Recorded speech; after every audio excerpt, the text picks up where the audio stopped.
What is up, and welcome back to a brand new video series. Finally, we're going to be able to play Lady 6 Guy. It took a while for this version of Civ 6, the New Frontier Pass, to get out on Mac, so it took me a while before I was finally able to record, edit, and finally post this series, but here we are. Now I want to play as the Mayan Empire first because Grand Colombia is just too strong. I felt like it would be more entertaining for me to struggle with Maya. Anyway, deity difficulty, small, continents, disasters are on. So the disaster level is 4 and a few new disasters.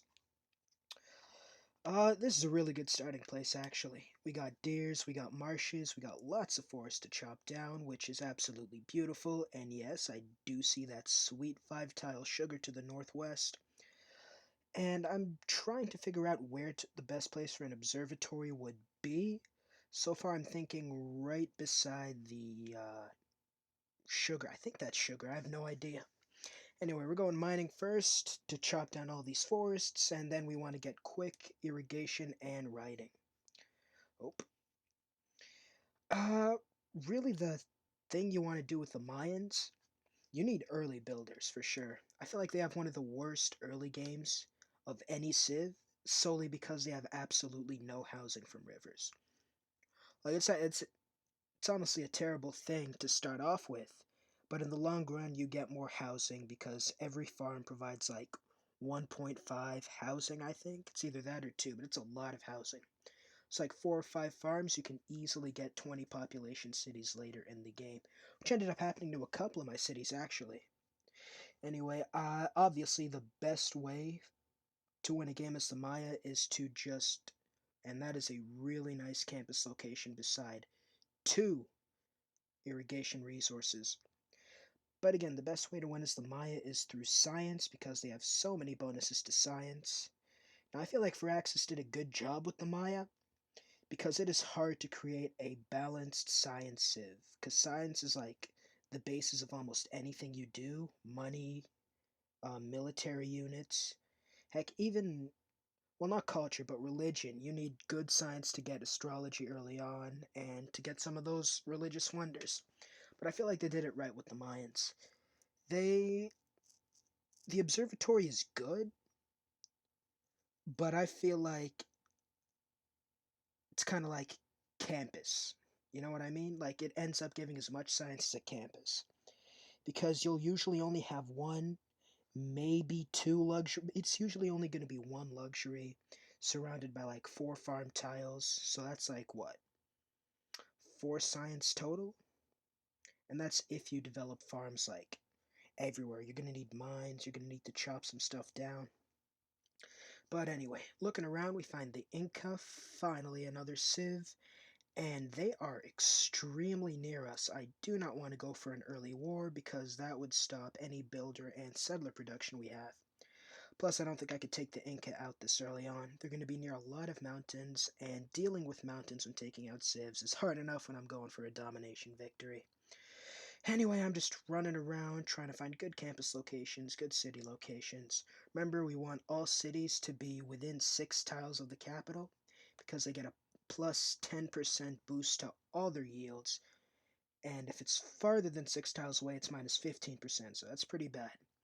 Anyway, disaster mode is on, and we just felt it by losing pretty much almost all of that warrior's health right there. Anyway, rivers really don't matter when you're playing as the Maya. It really doesn't matter because you're not getting housing from them anyway. Anyway, moving on. And I think the strategy I want to do is kind of cut off the Inca from settling towards us because they are already extremely near us. And I'm not going to lie, that has me kind of worried. But it is going to be fine, and we got Code of Laws. Obviously, we're going to go for those plus 5 combat strength to barbarians and plus 1 faith per turn. Going foreign trade next. We want to get early empire as soon as possible to start pumping out settlers. And I think I should have probably built a builder first on instead of a settler. Because, yeah, this city is not going to be able to grow that much without a few farms. Anyway, I find a really good campus locations. A few really good campus locations beside bananas, which I think give the +2 science bonus. I'm pretty sure. Yeah, because they're irrigation resources. Anyway, I think this part of the map towards the west of my capital had a lot of irrigation resources. Plantations, that's the word I was looking for. It has a lot of plantation, like citrus, bananas, and I might take out this barbarian encampment, I might not. Depends on how close another civ is. I want another civ to get discovered and just get trampled on by barbarians because it makes my life easier. Anyway, animal husbandry, a nice disaster, and a settler finally popped out. We're going to settle right there to cockblock the Incas. Yeah, they're Incas. We're the Mayans. Anyway, we're getting a builder next. We want to irrigate the sugar resource, and we want a butt ton of farms. And to chop down some woods. This capital needs a lot of help early on. There's a lot of resources that are underdeveloped. And this is going to be the weakest part of our game because Inca's early game is pretty bad. Considering you don't grow fast, excuse me, you're going to need a lot of builders. You're going to need to waste a lot of time building builders early on. And oh my god, I almost lost that warrior. How ballsy am I? Anyway, we're about to get our first city. It's a pretty good spot. I mean, look at all those yields. Ooh, that's going to be a nice city spot. It's going to lose a lot of population to eruptions, but I feel like the yields more than make up for it. Inca had the same idea as me, so it couldn't have been a terrible idea. When has Civ 6AI ever been bad? Anyway, first city settled, or really second city settled of the game, and I decided to buy a warrior to help with loyalty and military strength and build a builder. Now, you know the Inca are going to come for me because I settled so close to them. And Inca have a much stronger early game than I do, at least until I get the unique archer units and start building them. I feel like the unique archer unit is really helpful, like probably the most helpful thing as the Mayans, because you have a shit early game, but if you can get enough of those units, you can like 3-shot swordsman or something insane like that. They get combat strength when they're within 6 tiles of your capital. There is Australia. They're pretty far from us. I'm not too worried about them. But the unique archer units also get bonus combat strength against wounded units. So what you're really trying to do is have a few warriors just fortified to take some hits, and then you just want to dish it out as much damage as possible with those archer units. But this is the first game I play, so I don't know what the best strategy is for the Mayans. That's just what I believe the best strategy to be. And it definitely worked out for this game, for sure. Didn't lose any cities to the Incas when they inevitably declared war on me. So, really the ideal thing is just get those cities near your capital. Within 6 tiles, all 6 of them. Don't have to settle any more after that. And that is what we ended up doing, or at least tried to do. Debating right now, Granary Warrior, Granary Warrior. I think I end up going with the Granary this time around.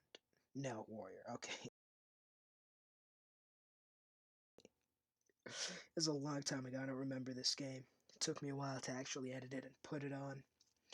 But anyway, we're getting irrigation in 9 turns. That is absolutely perfect. We can get that sugar resource to the north of our city and a pretty good campus, and holy shit, that's a lot of barbarian horsemen. We're going to try to chop some settlers out. There's Gilgamesh. I love Gilgamesh as a neighbor because that's an easy friendship. I'm trying to figure out if I can settle a city right beside the mountains, and it looks like I can with, honestly, a pretty decent campus location as well.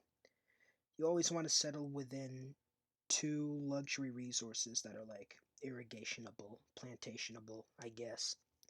+4 science is really good for a campus. At least I think it is. Yeah, these barbarians are going to be an absolute motherfucking issue, man. I hate horsemen so much. They're so hard to deal with. I don't know if I end up losing that warrior with like half health to all these horsemen. I think I do end up because something crazy like 4 or 5 horse units came. Instead of running, I decide to fortify actually because they don't seem that strong, to be honest. I didn't think there'd be like 7 of them showing up. Yeah, there's the third. So I decided to bring that warrior back, and I'm going with another settler. Trying to get as much production as I can. It's not as if I'm going to grow anyways. Settler in 10 turns. That's not too bad, honestly, for a third city. And hopefully we'll be able to get religious settlements for a free settler. Probably the best pantheon in the game.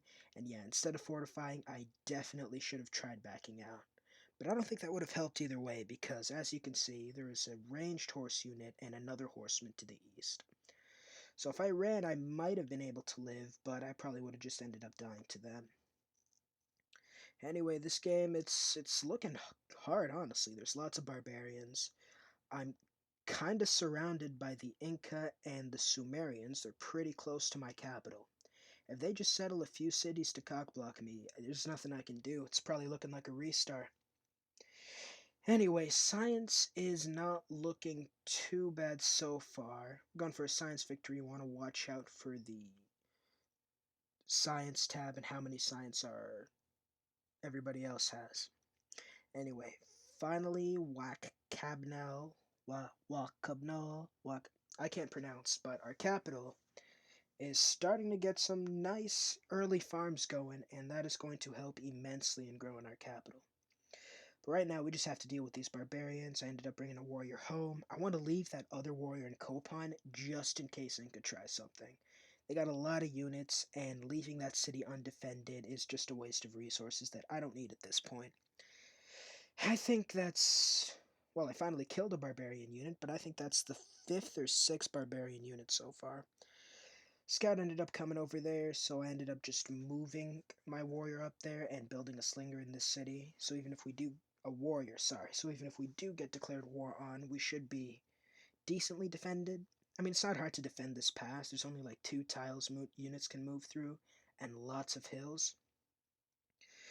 But anyway, it's better safe than sorry. I'm trying to save that promotion for the slinger until I need it. And Gilgamesh, yes, I will take your delegation. Not as if it matters, because we're not going to go to war at all in this game. So easy to keep friends with Gilgamesh. It is not hard at all. And here I am, damn near killing that barbarian archer unit, or horse archer, whatever it is. And I finally get a second warrior out, and I decide to just get going on a settler. I'm going to get early empire in 10 turns anyway, but there's nothing really I could build in Kopan that would help me immediately. So trying to get all these cities settled is going to be ideal, especially considering how close Sumeria and Pakatui is to me.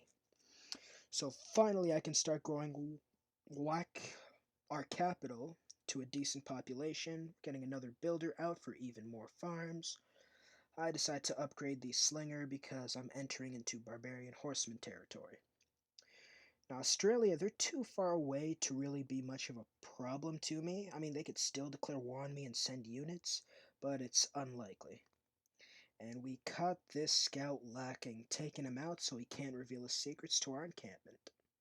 Get our first luxury of the game up and running. When we get writing, that is a sweet, sweet campus location.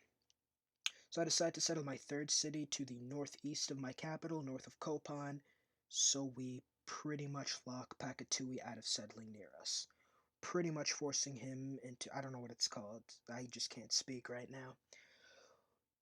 We're forcing him into a confined area to settle his cities. That's about as much as I can make it. Anyway, Kopan's losing loyalty, but not enough for me to worry about, especially considering it grew, and I think loyalty problems are over. So we can finally deal with this encampment that's been causing us trouble all game. And again, I decide to leave a warrior in Kopan just in case the Inca tries something. I do not want to be caught unprepared. I don't want to get caught lacking against the Inca this game. And they already hate me. And boom, religious settlements. Doesn't matter. They can hate me all they want. That's a free settler. So I think trying to lock off Sumeria next is probably the next smart option. That's why I go north for the next city. And I think the next settler I'm going to try to send to the other to the other city location. But we'll see how that works out. That's going to be a while from now. So 4 cities by about turn 45, 50. That's pretty good. especially considering the fact we don't have too well, we do have a lot of production in the capital, I guess. I decide to leave the slinger there. That's ballsy, I guess. But we'll finally be able to get rid of that barbarian encampment causing us trouble and settle the rest of our empire. We do research archery this turn, which gives us access to, I think, one of the most powerful units in the game. I truly think that archer unit, I don't know what it's called, but bonus strength against wounded units and the bonus combat strength within 6 tiles of your capital definitely makes it one of the best units in the game. I think it ends up having like crossbowman type strength, which is especially helpful in deity difficulty when AI gets crossbows like, I think it's turned 70, 80 at the most. And Mega Colossal Eruption, that is going to happen a lot with the new disaster mode, whatever that thing's called. And Sumeria has decided to help us against the scout. I think they are able to take him out. Nope, almost though. And looking at all these tiles, 3 food, 2 production, thank you, Forest Fire, man. The second we get some housing, this city is going to be incredible. Anyway, early Empire, we can finally build settlers faster, which is extremely good considering I need to get these settlers out ASAP so I don't get locked off. Palenque is the next city, and Copan, yeah, loyalty. It'll fix itself, it's fine, we don't gotta worry about loyalty. Anyway, craftsmanship's in 1 turn for some reason, I'll take that. And Pengala for more science and culture. I decided to put him in Copan because that city is going to grow much faster than our capital, because our capital is just going to be spam building settlers. Now, I could go for Magnus, but I feel like early culture and science is more important at this point. I'm trying to save population in our capital. I think I end up getting Magnus anyway, so it doesn't really matter. But anyway, we found the Chocolate Hills. I mean, it's kind of far, but if I end up getting a few settlers out early enough, and I have an extra settler, I might just send him down to settle the Chocolate Hills. But we upgrade and get our sweet, sweet Hualca unique archer unit, and deciding to go for engineering pretty early on to get the aqueducts, right after commercial hubs, obviously, and finally we're going to go for an early education to get as much science as possible. But as of right now, there's nothing we need to build except for builders and settlers, so that is what we are focusing on. And yeah, it seems like Australia is extremely far from me, so they're not going to be an issue this game at all. I mean, they are pretty peaceful anyway, so they usually don't declare war on you, but this just pretty much confirms it. Anyway, we finally get the plantation up on the sugar, and I think I'm going to be building a campus right after this builder. Probably. Or another settler. Who knows? I don't know what's going on in my brain as much as anybody else. But I do have a build charge left and a builder coming out in 3 turns, so it's fine. Get a nice farm out, mysticism for the nice free envoy. And finally, our capital is starting to look like a pretty good city for population. It's growing pretty well. Decide to move my Huacha unit to Copan to defend against what probably is going to happen, an Incan invasion in the next 10-15 turns. And I'm able to buy a trade route that I'm going to send to Gilgamesh, I think, get a nice farm out, and we finally get our next settler. I decide to send him up north, but I think Sumeria ends up beating me and colonizing that place, and I end up having to move west instead. 5 populations in our capital is great. Decide to pump out another settler and a granary in Copan to help with growth. Anyway, trying to still explore, there doesn't seem to be anybody near me towards the south. So maybe future expansion trying to get those chocolate hills? Anyway, mysticism, state workforce for a nice political philosophy in the future. And I'm just trying to grow my capital at this point, even if it costs 1 or 2 turns to my settler. And it's starting to look pretty good right now, honestly. We have a nice developed capital. We are making 13 gold per turn, which is one of the things I wasn't expecting as the Mayan. I knew 1 gold per farm sounded nice, but I thought it would just be like a small amount. I didn't know how many farms I'd actually build. But anyway, I start building other city centers out, just mapping them out. I don't think I'll be able to settle them, but it's good to have options, just in case Australia doesn't settle up north for some reason. And we pretty much have our surrounding area discovered. We know what cities we want. Trying to get as much gold as we can from Gilgamesh, thank you. And like I said, he ended up settling Larak, so I just used some gold in Palenque to get all the tiles I wanted.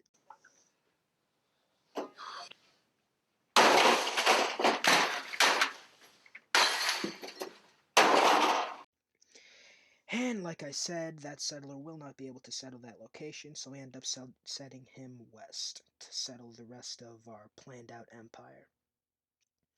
So this is the point where my two biggest cities, really three biggest cities, start having enough housing to start growing a lot.